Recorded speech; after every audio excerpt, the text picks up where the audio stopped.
কিস্তির ব্যাপার স্যাপার আছে, তাছাড়া ওই যে আপনি যে রিক্সা নিয়ে দিয়েছিলেন সেটার ভাড়ার ব্যাপার স্যাপার আছে। চাচা, ওই যে ম্যাডামের কিস্তির টাকা কিন্তু আমি পাঠাই দিছি। আর চাচা, এই যে এখানে কিছু টাকা ছিল, এটা আপনি রাখা দেন। আচ্ছা, কিস্তি দিয়া দিছো না, ভালো হইছে।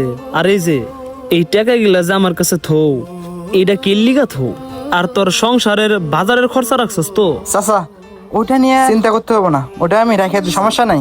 আর এটা আপনি রেখে দিবেন আপনার কাছে।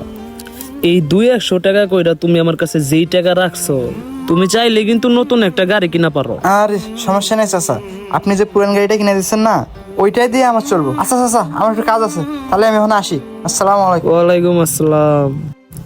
না, পোলাটা আসলেই খুব পরিশ্রমী, সংসার চালায়, সারাদিন পরিশ্রম করে। যাক, আমার কাছে ও টাকা টোকা ভালোই জমাইছি। এরকম পরিশ্রমী মানুষ অহনার পাওয়া যায় না। হে আল্লাহ, তুমি রহমান, তুমি রহিম।